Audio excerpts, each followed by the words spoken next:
और बड़ी खबर है 24 घंटे बाद नाटो की सबसे बड़ी ड्रिल को लेकर नेदरलैंड में नाटो देश करने जा रहे हैं परमाणु युद्धाभ्यास। परमाणु ड्रिल में 14 देश हिस्सा लेंगे। नेदरलैंड के साथ कुल 4 देशों में ये ड्रिल होगी।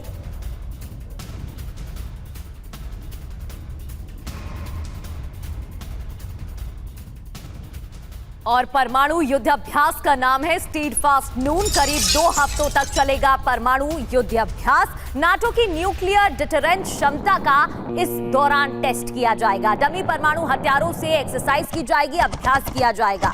2 हफ्ते तक यह अभियान चलेगा, यह अभ्यास चलेगा। और इस दौरान परमाणु युद्धाभ्यास जो किया जा रहा है उसका नाम स्टीडफास्ट नून रखा गया है। तो ये 2 बड़ी खबरें टीवी स्क्रीन पर आप देख रहे हैं।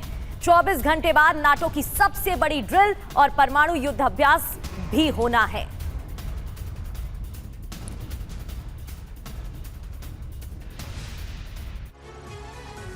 तो करीब 2 हफ्तों तक ये न्यूक्लियर ड्रिल चलनी है। स्टेडफास्ट नून से टेंशन में कैसे रूस है, कैसे व्लादिमीर पुतिन है, ये हम आपको बताएंगे, क्योंकि नाटो देशों की ये एक बड़ी वॉर एक्सरसाइज होने जा रही है। ऐसे वक्त में जब रूस और यूरोप के बीच टेंशन चरम पर पहुंचता नजर आ रहा है, इस युद्धाभ्यास के मायने क्या हैं, ये जरा समझिए। नाटो की न्यूक्लियर ड्रिल स्टेडफास्ट नून से टेंशन में पुतिन। 13 अक्टूबर से नाटो की एटमी ड्रिल। नेदरलैंड में 14 देश परमाणु युद्धाभ्यास करेंगे। F-35 समेत 71 फाइटर जेट्स इसमें हिस्सा लेंगे। नेदरलैंड के एयरबेस पर फाइटर जेट्स की ड्रिल हो रही है। ड्रिल में इलेक्ट्रॉनिक वॉर डिवाइस का भी इस्तेमाल किया जा रहा है। नाटो का दावा यह है कि ड्रिल में न्यूक्लियर हथियारों का इस्तेमाल नहीं होगा। फाइटर जेट्स एटम बॉम्ब लेकर उड़ान नहीं भरेंगे, ये नाटो दावा कर रहा है। अब सवाल यह है कि अगर यह होता है तो पुतिन भी करेंगे क्या परमाणु पलटवार? जी हां, यास्नी ओरेनबर्ग आईसीएम बेस में 900 न्यूक्लियर वॉरहेड्स की तैनाती की गई है। टारगेट है पश्चिमी यूरोप। मैप के जरिए, नक्शे के जरिए हम आपको दिखाने की कोशिश कर रहे हैं कि पुतिन का परमाणु पलटवार कैसे हो सकता है। इसके अलावा गेत्जियोवो मरमंस्क में एसएसबीएन बेस है, जहां 700 से 800 न्यूक्लियर वॉरहेड्स की मौजूदगी है। टारगेट दक्षिणी मध्य यूरोप है। इसके अलावा कैलिनिनग्राद को कैसे भूला जा सकता है। बाल्टिक सागर में न्यूक्लियर बेस, 400 से 500 न्यूक्लियर वॉरहेड्स यहां पर तैनात हैं। टारगेट पूर्वी उत्तरी यूरोप। इसके अलावा कामचत्का बेरिंग सी में मिसाइल लॉन्चिंग साइट है, जहां 500 से 600 न्यूक्लियर वॉरहेड्स मौजूद हैं। टारगेट पश्चिमी अमेरिका को यहां से बनाया जा सकता है।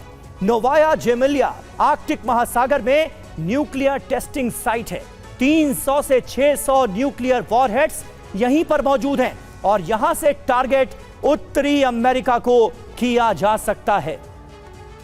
और हमारे साथ इस वक्त तमाम खास मेहमान मौजूद हैं। मेजर जनरल संजय सॉय हमारे साथ मौजूद हैं, डिफेंस एक्सपर्ट के तौर पर। Air vice marshal OP Tiwari हमारे साथ हैं। विदेश मामलों के जानकार प्रोफेसर अमिताभ सिंह हमारे साथ मौजूद हैं। संजय सॉय साहब, यानी आग दोनों तरफ बराबर लगी हुई है, तैयारियां चरम पर पहुंचती हुई नजर आ रही हैं। कहीं परमाणु हथियारों की ड्रिल करने की खबर है, तो कहीं ये भीषण तैनाती जो मैप के जरिए, नक्शे के जरिए हमने अपने दर्शकों के सामने रखी है, जो रूस की तरफ से की जा रही है। कैसे देखते हैं, क्या होने वाला है? नहीं, बिल्कुल समीर, देखा जाए तो इस समय में रशिया के पास दुनिया का सबसे बड़ा न्यूक्लियर हथियारों का जखीरा, तकरीबन 5,500 न्यूक्लियर वॉरहेड्स हैं। और वो सबमरीन, समुद्र से, हवा से, ज़मीन से फायर करने की क्षमता है। और जैसा भी आपने दिखाया कि उन्होंने अलग अलग जगह डिप्लॉय किए हुए हैं, ताकि हर दुनिया के हर कोने को वो टारगेट करने में सक्षम है। ये जो स्टेडफास्ट नून है, ये ईयरली एक्सरसाइज हर साल अक्टूबर में होती है। और ये रशिया की ये न्यूक्लियर ताकत को देखते हुए किस प्रकार से उसका सामना करें। देखिए, न्यूक्लियर हमला अगर होता है तो उसके 3 तरह के इफेक्ट होते हैं। ब्लास्ट इफेक्ट, यानी कि झटके से पूरी चीज़ें मटियामेट हो जाती हैं। थर्मल इफेक्ट, यानी कि चीज़ें जल जाती हैं। और रेडिएशन इफेक्ट। यहाँ पर इस एक्सरसाइज में किस प्रकार से उससे बचाव किया जाएगा, क्या क्या उनके इफेक्ट होंगे, किस प्रकार से उनका इक्विपमेंट, मैन पावर और इलेक्ट्रॉनिक मैग्नेटिक वेव्स का किस प्रकार से बचाव किया जाएगा, क्या ऑफेंसिव एक्शन लिए जाएंगे, ये सब मिलके प्रैक्टिस करते हैं नेटो देश। तो एक न्यूक्लियर थ्रेट जो है एक अलग किस्म का एक वेपन सिस्टम है जो इतना ताकतवर है। हमने देखा नागासाकी, हिरोशिमा में किस प्रकार से जो ब्लास्ट हुए थे, चेर्नोबिल में जब एक लीक हुआ था, उसका असर आज तक नज़र आ रहा है कि मीलों मील तक कुछ पैदा नहीं होता है, कुछ वहाँ पे अभी भी जाने की इजाज़त नहीं है। तो ये इसको देखते हुए ये सब प्रैक्टिस की जाती है, भारत की सेना भी करती है और नेटो देश कर रहे हैं। दूसरी तरफ रशिया ने अभी पुतिन का बयान भी आया है कि स्ट्रैट जो टीटी है वो फरवरी में रिन्यू हो रही है। उन्होंने कुछ इंडिकेशन दिया है कि नए किस्म के न्यूक्लियर हथियार भी बना रहे हैं जो कि दुनिया में टेंशन को, जैसा भी आपने समीर सही बता रहे हैं कि पहले इतना ज़्यादा माहौल ख़राब है, इतनी ज़्यादा टेंशन है, वो उस टेंशन को और बढ़ाने वाली बात आ जाती है, वो एक प्रेशर डालने वाली बात भी है। उन्होंने कहा हम अगर अमेरिका मानते तो तैयार है, लेकिन ये भी बताया कि आज रशिया नए किस्म के न्यूक्लियर हथियारों के ऊपर तैयारी नए डेवलप कर रहा है और दुनिया को एक चेतावनी भी है कि आज रशिया अभी भी एक इस क्षेत्र में आगे बढ़ता जा रहा है। समीर, जैसे आज माहौल है, मैं कह रहा हूँ आज दुनिया का कोई कोना ऐसा नहीं जहाँ पे युद्ध नहीं हो रहा हो।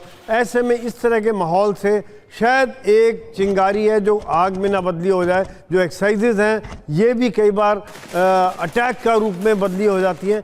लेकिन मैं उम्मीद ये करता हूँ कि अभी जिस प्रकार रशिया यूक्रेन युद्ध तेज़ी से और धधकता जा रहा है, तेजी से बढ़ता जा रहा है। और एक छोटी सी बात और ऐड करूंगा कि देखिए जो नेटो के ऊपर अभी प्रेशर आ गया, पहले छोटी आग और बढ़ने वाली है सर, ये साफ नजर आ रहा है।